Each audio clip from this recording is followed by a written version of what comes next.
And we'll do our LMP2 Pro Am winners after a very interesting, exciting race. The number 20 Algarve Pro Racing Oreca.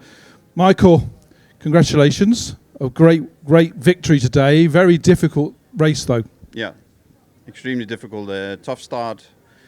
I got hit from behind, pushed through the gravel trap, back on track, and then we had the red flag stopped, and then the race restarted, and then was really, is there any damage to the car, but it was all good, and I handed it over to Enzo just over after an hour, and Enzo and Malthe did a stellar job today. The whole team really put everything together, faultless day. Can't be happier. As I say, you had the hardest stint, I think, with all the virtual safety cars, full course yellows, etc., etc. Did that cause you any major problems, or did it actually help you? No, sometimes it's good actually to practice all these procedures for the whole season. So I'm unprepared for the next 5 races.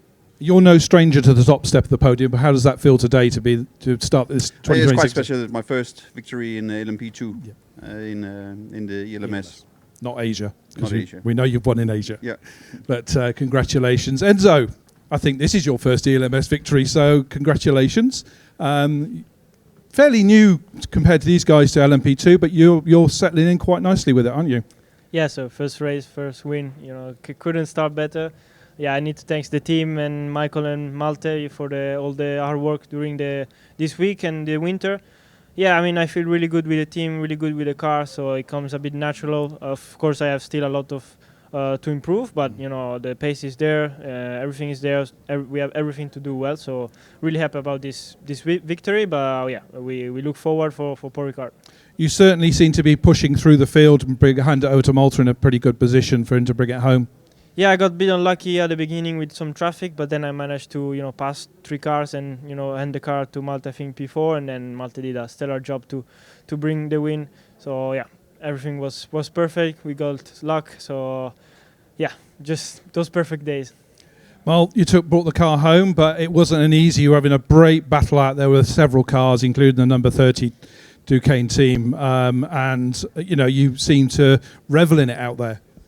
Yeah, it's a lot of fun. First of all, to be back here in the European Le Mans Series paddock after a year away last year.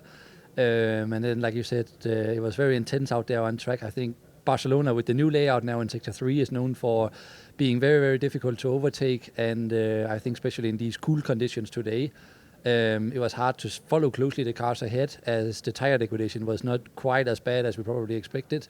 So we had to take some risk and take advantage of the traffic that was hitting us at certain points. But thanks a lot to my 2 teammates, and especially Algarve Pro Racing for delivering such a strong car, which made it possible to fight for the win today.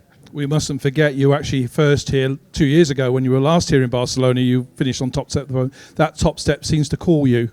Exactly. I was saying to my teammates, I think actually now every year I competed in the ELMS, which is my 6th season now. Yeah. I've done podiums in the first race of the season every time. So we have to continue that streak and stay humble, of course. The competition is very tough, but I think we're in a good position. Le Castellet's next. Paul Ricard, what's your thoughts on that track? It's very different from here, isn't it? I always really enjoyed getting to Le Castellet to race around that track. I know some drivers think it's very special with the massive run-up places that you've got. I think this year will be a bit different with the chicane, if I'm not wrong, which will be the first time for me driving around the place with that combination of track layout. Yeah. But also for Enzo and Michael, it's going to be a very important preparation for the 24 Hours of Le Mans, which will be the debut race for Enzo there. Yeah. So he's very well prepared, it looks like, and I'm sure he will have a very good weekend there.